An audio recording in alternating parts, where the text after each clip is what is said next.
오늘 우리가 읽은 이 본문의 주인공 나사로의 이야기는 너무나 익숙한 이야기입니다. 또 그리고 부활절이 되면 단골 설교 본문이기도 합니다. 우리가 이렇게 많이 들었던 이야기지만 제가 다시 이 본문을 가지고 나온 이유는 우리가 많이 들었음에도 불구하고 이 안에 담겨져 있는 제가 새롭게 깨달은 내용이 있어요. 그래서 이 내용을 같이 좀 나누고 싶은데요. 이것은 그냥 우리가 문자적으로 다 읽어도 자칫 간과할 수 있는 내용이기 때문에 실제로 목사가 새롭게 깨달았다고 할 때는 우리 성도님들도 아마 굉장히 새롭게 볼 수 있는 말씀이 아닐까라는 생각이 들었습니다. 먼저 이 요한복음이라고 하는 성경을 우리가 좀 알 필요가 있습니다. 요한복음은 누가 기록한 성경이죠? 요한이 기록해서 요한복음입니다. 그래서 앞에 마태복음은 마태가 기록했고요, 마가복음은 마가가 기록했거든요. 그럴 때 요한은 예수님의 제자로서 다른 제자들이 박해를 받다가 순교를 당하거나 아니면 또 이렇게 해서 이미 다 세상을 떠나고 마지막까지 남아있던 제자가 요한 사도였습니다. 그런데 이 요한 사도도 자기가 이 땅에 살아있을 시간이 얼마 남지 않았음을 직감을 합니다.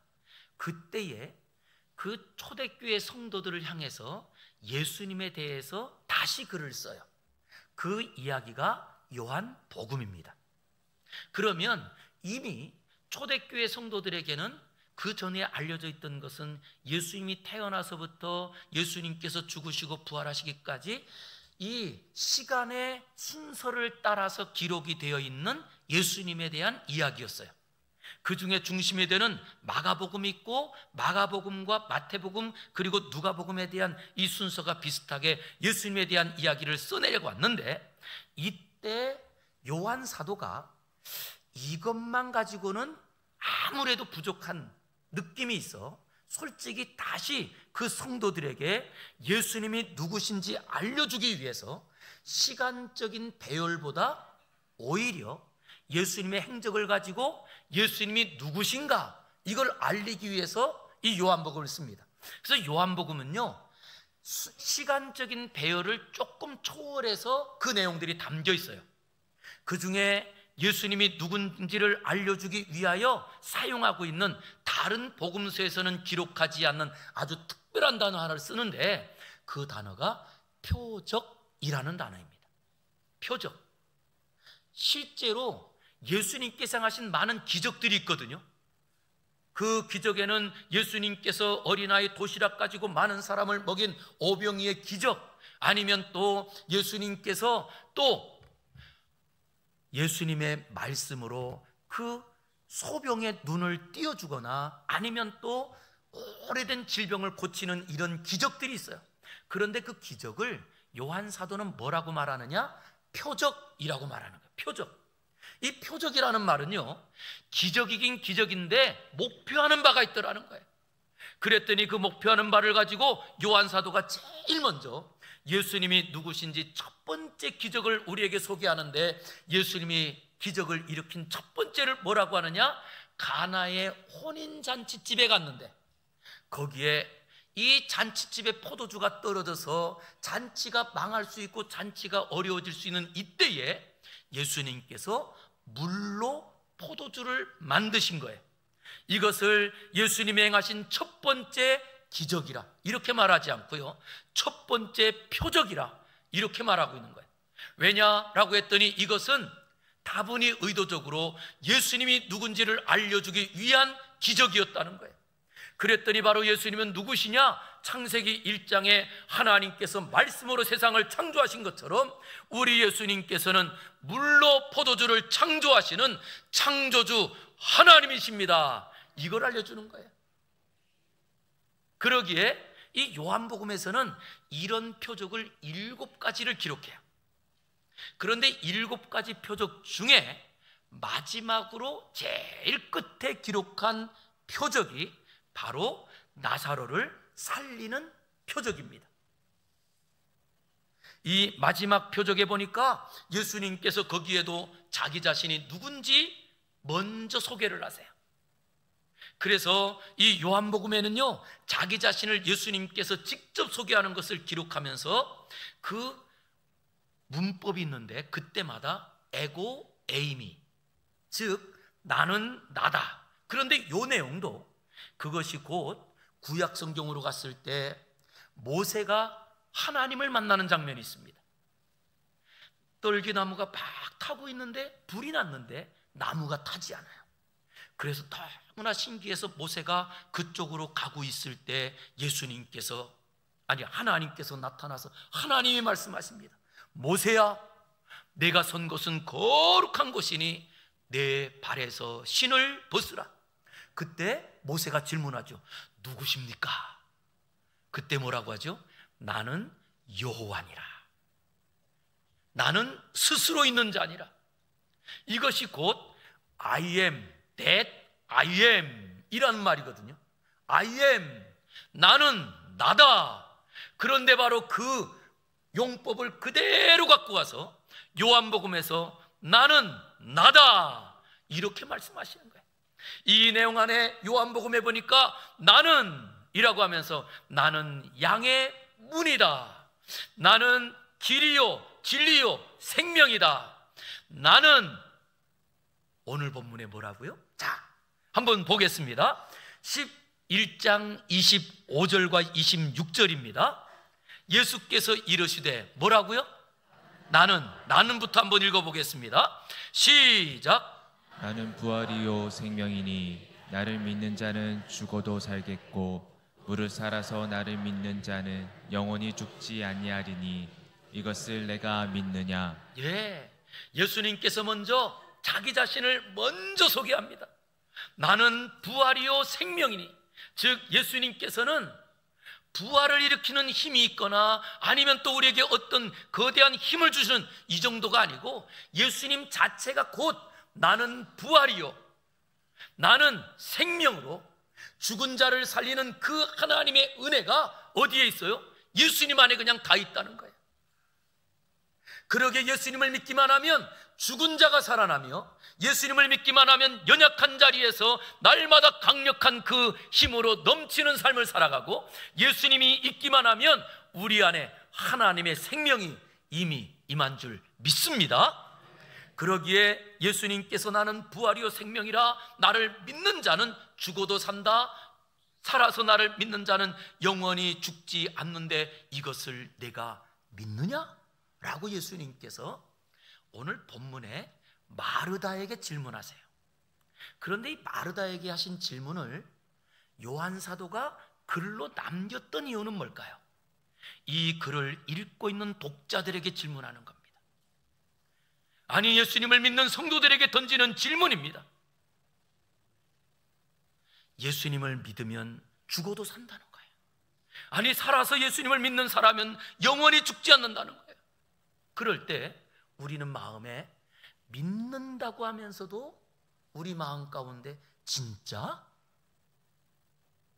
이런 우리 안에 질문이 생깁니다.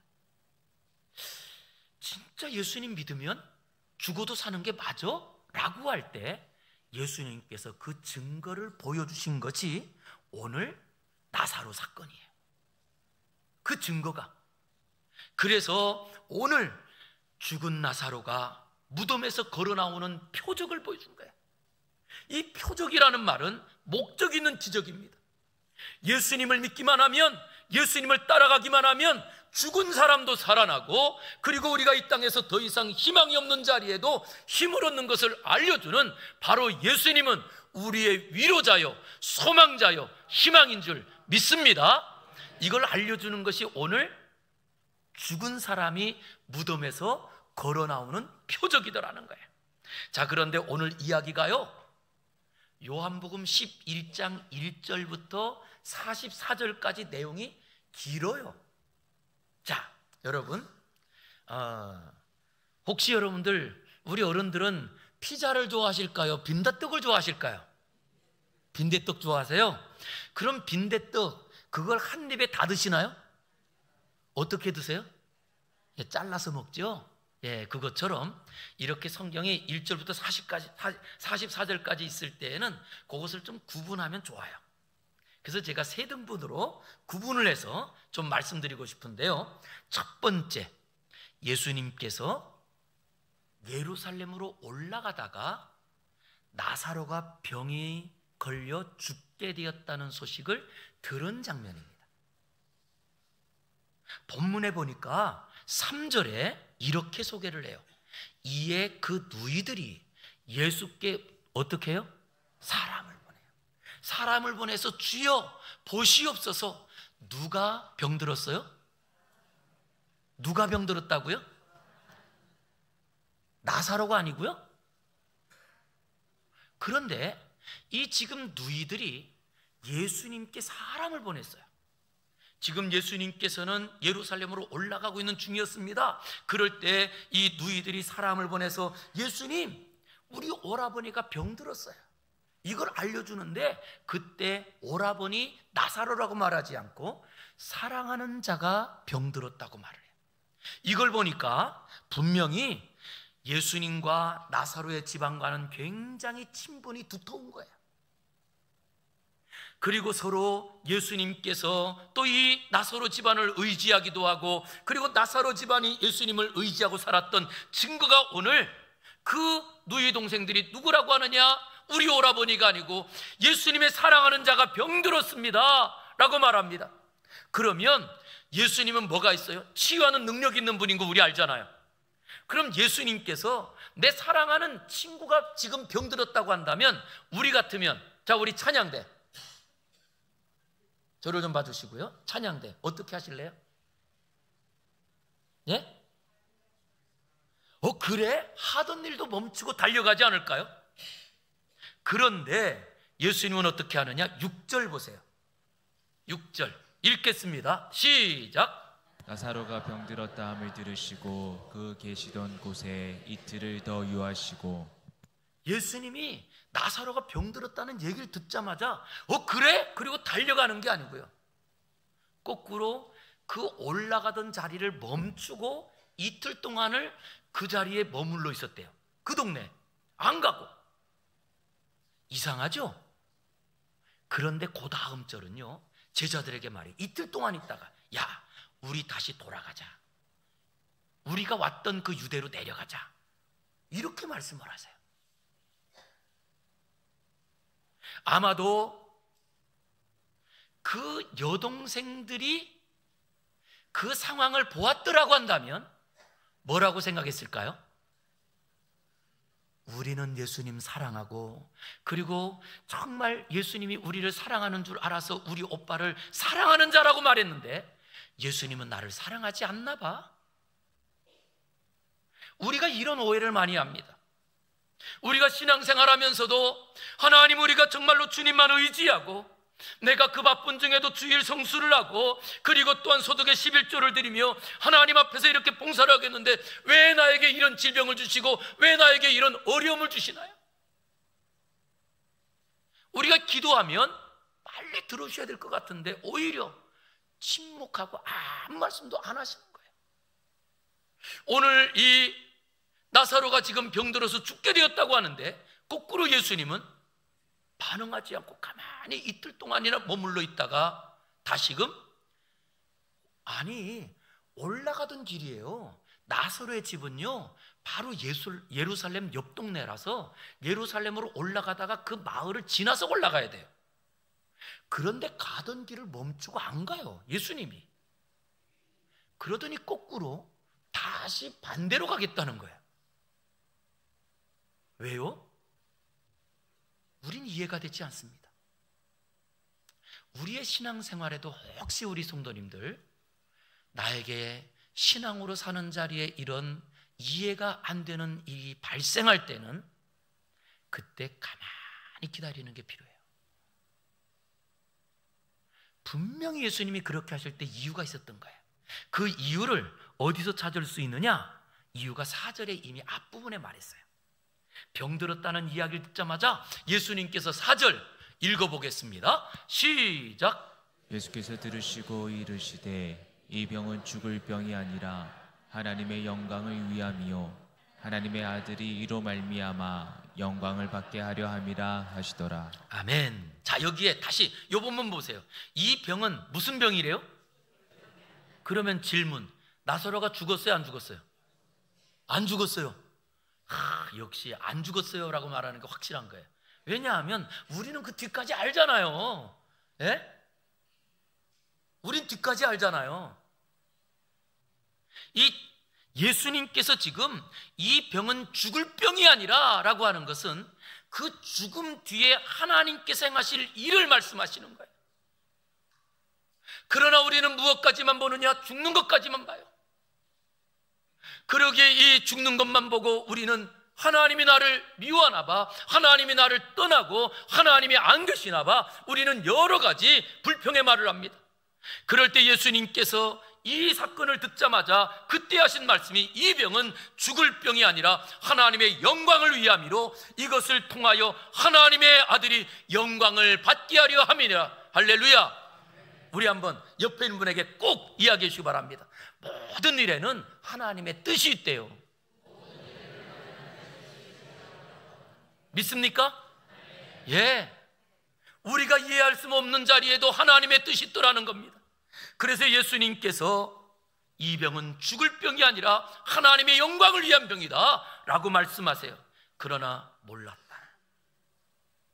이것이 우리의 모습이요, 그럴 때마다 모르면 답답해요.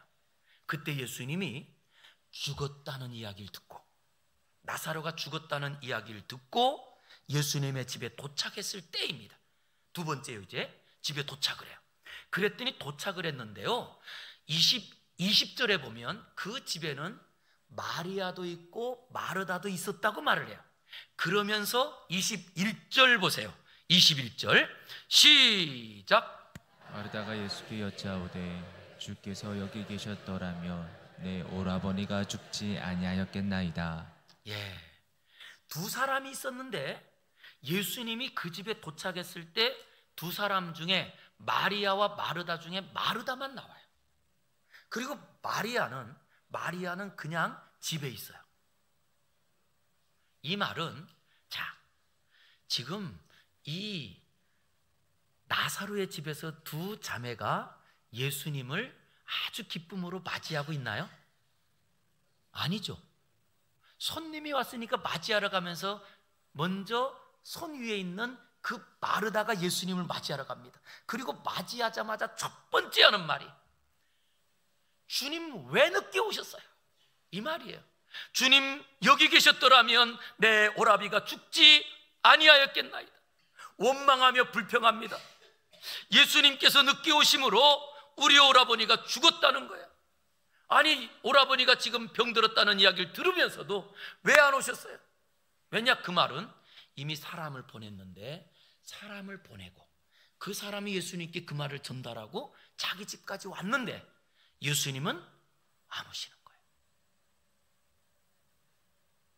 우리의 신앙생활에도 이런 이야기들이 발생합니다. 분명히 하나님이 사랑이라고 말씀하시고, 그리고 내가 성경을 읽으면서도 말씀을 들으면서도 하나님께서 우리에게 이 약속을 반드시 이루어진다고 약속해 주셨다고 하는데 나에게는 이루어지지 않는 거예요. 그러기에 지금 원망하는 말로, 다그치는 말로 왜 이렇게 늦게 오셨냐고, 그럴 때 우리 예수님께서 이렇게 말씀하세요. 먼저 질문하는 내용인데요, 23절 질문하는 내용, 먼저 뭐라고 하느냐, 예수께서 이르시되 내 오라비가 다시 살아나리라. 그러니까 마르다가 고백한 말, 마르다가 한번 읽어볼게요. 시작.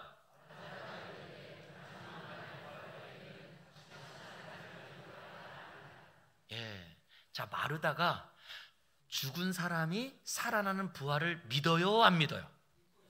믿죠?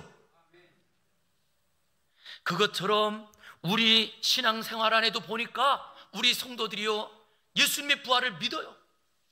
그리고 예수님의 부활을 곧 나의 부활로 믿기도 해요. 그런데 언제 살아나느냐라고 했더니 언제 살아난대요? 마지막 때. 자, 그러면 이 마지막 때라는 말을 다시 제가 질문 드려볼게요. 자, 마지막 때는 언제 올까요?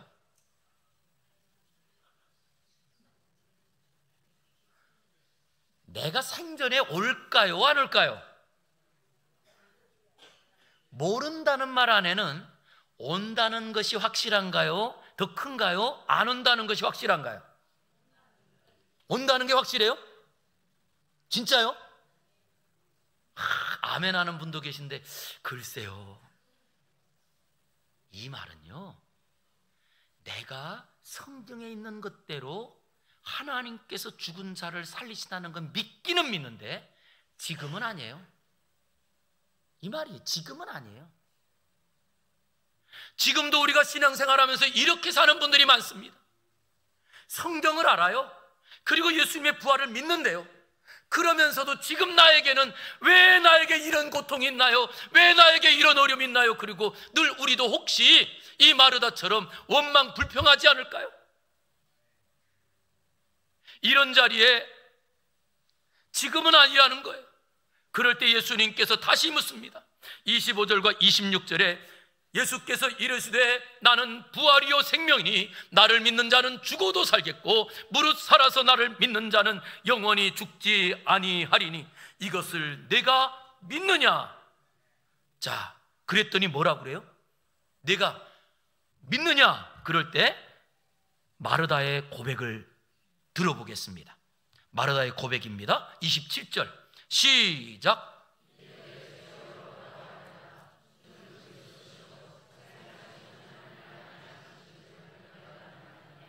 자, 여기에는 마르다가 27절에요 주로 그렇습니다. 이 말은 내가 그건 믿습니다. 예수님께서 부활이요, 예수님께서 생명이요, 예수님 안에 그 온전한 생명이 있는 건 믿습니다. 죽어도 살고 살아서 믿는 나는 영원히 죽지 않은 거 내가 믿습니다 라고 고백을 해요. 그러면서 뭐라고 하느냐? 주는 그리스도시요 살아계신 세상에 오시는 하나님의 아들이신 줄을 내가 믿습니다, 이렇게 고백을 해요. 그러면 자, 이 예수님이 부활 자체요, 그리고 예수님을 통하여 죽은 우리 오라버니가 또 살아나는 걸 믿는다면 그 다음에 예수님 모시고 어디로 가야 될까요? 찬양대 어디로 가야 될까요? 예? 나사로가 무덤에 지금 장사 지내져 있죠. 그럼 그 부활을 확실히 믿으면 그 부활을 믿는 걸 가지고 어디로 가요? 예수님 모시고?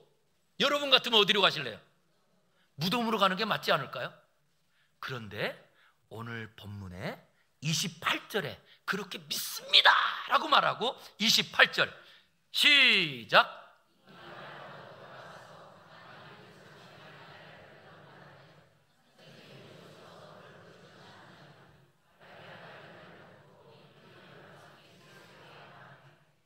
여러분, 믿으면 그 믿음 가지고 예수님 모시고 우리 지금 오라버니가 무덤에 있으니 무덤에 가서 예수님 살려주세요 라고 말해야 될 거 아닌가요?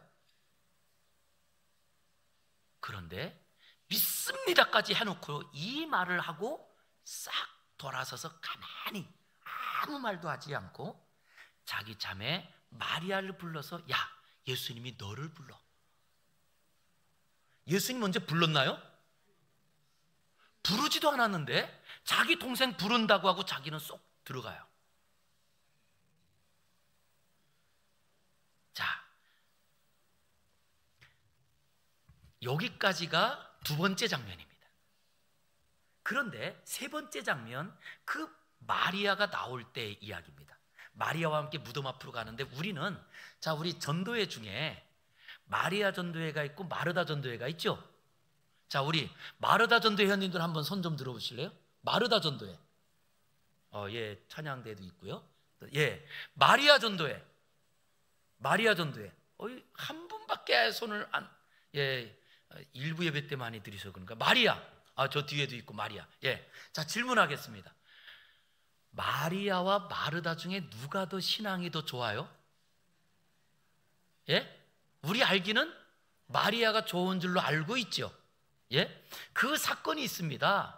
그 나사로 집에서요, 예수님을 초청했어요. 그리고 동네 사람들까지 초청하다 보니까 사람들이 많이 와가지고 마르다는 자기 집에 손님이 오니까 이 손님 대접하느라고 주방에 들어가고 막 바빠. 그런데 자기 동생을 보니까 이 마리아가 예수님 옆에 딱 붙어가지고 예수님 말씀만 듣고 있는 거예요. 그래서 우리가 그 사건 때문에 마리아는 예수님 옆에서 말씀을 들으니까 신앙이 좋고, 마르다는 그 자리에도 사람들만 대접하느라고 사람들 보고 있다, 뭐 이렇게 말도 하더라고요. 그런데 자, 그러면 예수님이 자기 집으로 올 때 누가 먼저 뛰어나갔어요? 누가 먼저 예수님 맞이하러 가요? 그런데 예수님 오시는 거 알면서도 마리아는 가만히 있어요. 그러다가 언니가 야 예수님이 너 찾아. 그러니까 그때서야, 그 말은 이미 알고 있는 거예요, 예수님 오신 걸. 그런데 그때서야 달려갑니다. 이걸 보니까 실제로 이 마리아는요, 어떤 사람이냐? 자기 좋은 것밖에 모르는 사람. 이 사람이 마리아라고 할 수 있는 거예요. 마르다는 그렇지 않습니다. 내 감정과 상관없이 그래도 우리 집에 정말 속상했지만 그래도 오라버니가 죽었지만 그러나 예수님이 오니 예수님을 맞이하러 나가는 사람이에요. 자, 그런 자리에 이 마리아가 예수님께 와가지고 하는 말을 보세요. 32절입니다. 또 같이 읽어보겠습니다. 시작. 마리아가 예수 계신 곳에 가서 배웠고 그 발 아래 엎드려 이르되 주께서 여기 계셨더라면 내 오라버니가 죽지 아니하였겠나이다 하더라. 자, 여기에 지금 마르다가 처음 예수님 만났을 때 뭐라고 그랬죠? 주여, 주께서 여기 계셨더라면 내 오라버니가 죽지 않았을 겁니다. 그런데 그 말을 마리아도 예수님 만나자마자 예수님께서 빨리 오셨더라면 우리 오라버니는 죽지 않았을까요? 똑같이 말해요. 우리 한번 옆에 있는 분들에게 얘기해 주세요. 사람은 다 똑같대요.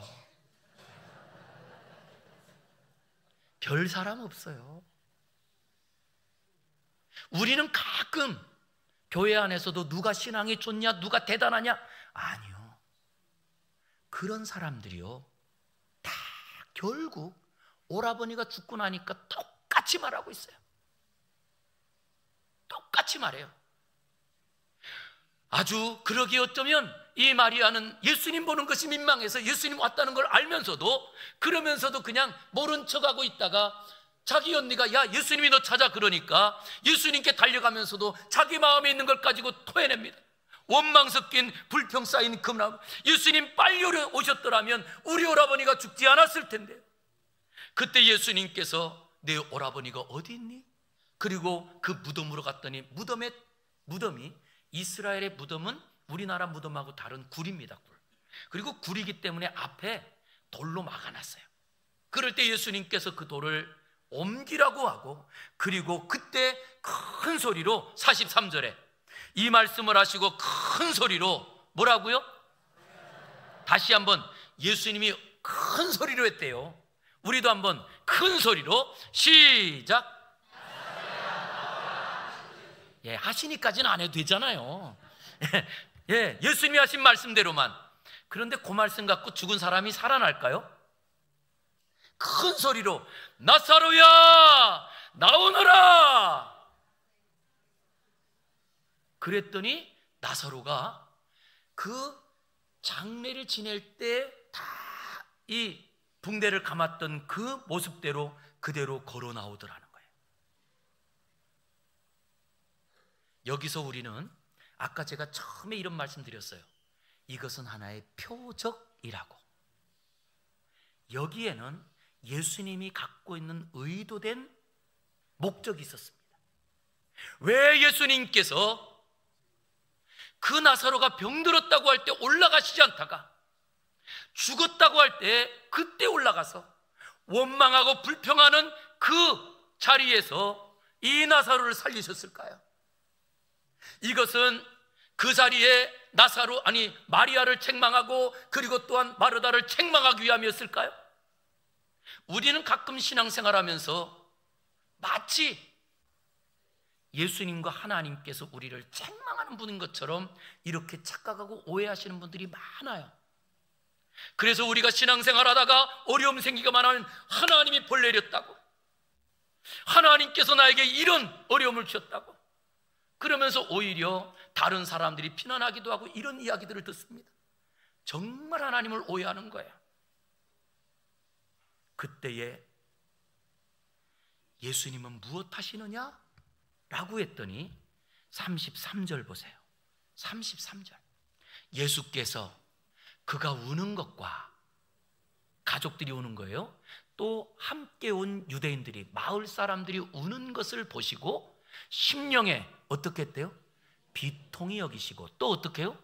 불쌍히 여겼대요. 그리고 35절 보세요. 예수께서 무엇 했대요? 눈물을 흘렸대요. 이 말씀은요, 예수스 다쿠리오라고 하는 말이에요. 딱 이렇게 써 있어요. 예수스 다쿠리오. 예수께서 눈물을 흘리시더라. 그런데 이 눈물이 그냥 조금 나서 훔쳤다는 말이 아니에요. 닭똥 같은 눈물을 뚝뚝 흘렸다는 거예요. 닭똥 같은 눈물을.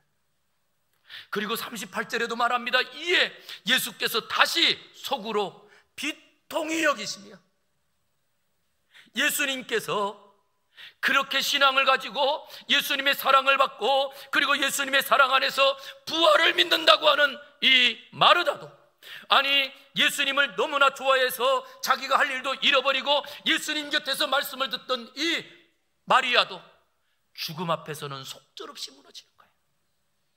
이게 우리의 삶입니다. 오늘도 우리가 하나님을 믿는다고 하지만 우리 앞에 죽음의 문제가 있는 자리에요, 다 무너져요. 우리의 신앙이 무너질 때가 있고 우리로서 더 이상 살아갈 수 없는 그런 때가 있을 때 우리 하나님은 누구시냐? 그것을 불쌍히 여기시는 분이 우리 하나님이세요. 그러기에 오늘 이 나사로 사건을 통하여서 우리에게 알려주는 것은, 얘들아, 신앙생활하다가 좌절되는 일이 있다 할지라도 내가 죽은 자를 살릴 거야, 너희의 죽은 믿음도 살릴 거야, 너희의 연약한 자리도 살릴 거야. 이것이 이 말씀 안에 담겨 있는 거예요. 바로 우리 주님은 왜 오셨나요? 죽은 사람을 살리러 오신 분이세요. 그러게 제발 저 사람한테 이런 말 하지 말자고요. 이제는 끝났어, 이런 말도 하지 말자고요. 우리가 아무리 신앙생활을 하고 오늘도 이 자리에서 예배한다 할지라도 혹시 내일 예배 못할 상황이 올 수 있지 않을까요? 그런 자리에 우리 주님이 책망하시는 분이 아니라 오히려 그 자리에 찾아오셔서 눈물을, 닭똥 같은 눈물을 툭툭 흘리면서 우리를 위로하시는 분이라는 거예요. 그 위로를 하기 위해서 그 사랑하는 두 자매를 위로하고 슬픔에 잠겨있는 사람들을 위로하기 위해서 예수님께서 일성으로 한마디를 하십니다. 나사로야 나오너라. 그 말씀 한마디에 죽은 사람이 살아난 줄 믿습니다. 지금도 우리에게 그 말씀 한마디면 우리는 다 살아납니다. 유사일에 모든 인류가 사망이 왕노릇하며 죄와 사망의 권세 안에 매여서 이제는 우리가 사망에 무릎 꿇고 이 사망의 권세를 끊을 힘과 능력이 없어 결국 우리의 시신이 썩어 더 이상 소망이 없는 자리. 그때에 예수님께서는 말씀 한마디 하십니다. 나사로야 나오너라. 말씀으로 그 영혼을 살리십니다. 이 시간에도 그 말씀이 우리 안에 들리기를 주의 이름으로 축원합니다. 그리고 바울 사도는 이렇게 고백합니다. 고린도전서 15장 55절부터 사망아 너의 승리가 어디 있느냐? 사망아 내가 쏘는 것이 어디 있느냐? 사망이 쏘는 것은 죄요 죄의 권능은 율법이라. 우리 주 예수 그리스도로 말미암아 우리에게 승리를 주시는 하나님께 감사하노니 할렐루야. 예, 우리는 주님 안에 있기만 하면 됩니다. 그러면 언제나 이기는데요. 그러기에 바울 사도가 이렇게 당부합니다. 고린도전서 15장 58절 보세요. 그러므로 내 사랑하는 형제들아 견실하며 흔들리지 말고 항상, 지금 여기에 여러분 어떠세요? 얼마나 힘을 줘서 쓰고 있는지 만약에 내가 이 글을 쓰고 있다면 아마 손에 힘이 꽉 들어갔을 것 같아요.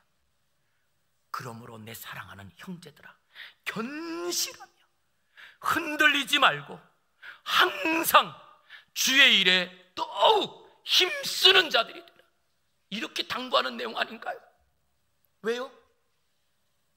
우리가 사망으로 끝난 자리에도 예수님은 부활이십니다. 더 이상 우리 힘으로 살아갈 수 없는 자리에도 예수님은 생명입니다. 그러기에 우리가 이 부활 신앙을 가지고 끝까지 걸어가는 자리는요, 죽어도 헛되지 않은 줄 믿습니다. 손해봐도 헛되지 않은 줄 믿으시기 바랍니다. 우리가 이 땅에서 어떤 일을 당해도 우리는 반드시 그 일들이 헛되지 않게 하나님의 뜻으로 드러나는 거예요. 그러게 예수님께서 오늘 본문 40절 앞부분에 이런 말씀을 하세요. 예수께서 이르시되 내 말이 내가 믿으면 무엇을 한다고요? 믿으면. 그래서 우리에게 중요한 것은 내가 어디에 있든지 가장 연약한 자리에도, 아마 오늘도 예배당에 올라오고 싶지만 예배당에 올라오지 못해서 집에서 예배 드리는 분들도 계실 거예요.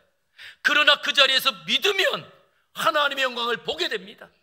그러기에 우리 사랑하는 성도님들, 다시 한번 예수를 나의 구주로 믿고, 예수님이 내 부활입니다, 예수님이 내 생명입니다, 오직 예수님 믿고 일어나는 은혜가 있기를 주의 이름으로 축복합니다. 기도하겠습니다. 거룩하신 아버지 하나님, 감사합니다. 우리가 마리아처럼 마르다처럼 예수님 사랑하고 예수님 말씀을 믿는다고 하면서도 그것이 우리의 삶에 지금 이루어지지 않는 것처럼 좌절하기도 하고 불평하기도 하고 우리가 낙심하기도 합니다. 그러나 오늘 말씀을 통하여 다시 한번 무덤에서 걸어나온 나사로를 보여주셨사오니 이제는 그 믿음의 증거를 가지고 걸어가게 하여 주시옵소서. 흔들리지 않게 하시고 믿음으로 승리하는 우리 모두가 되길 원하며 예수님 이름으로 기도 올리옵나이다. 아멘.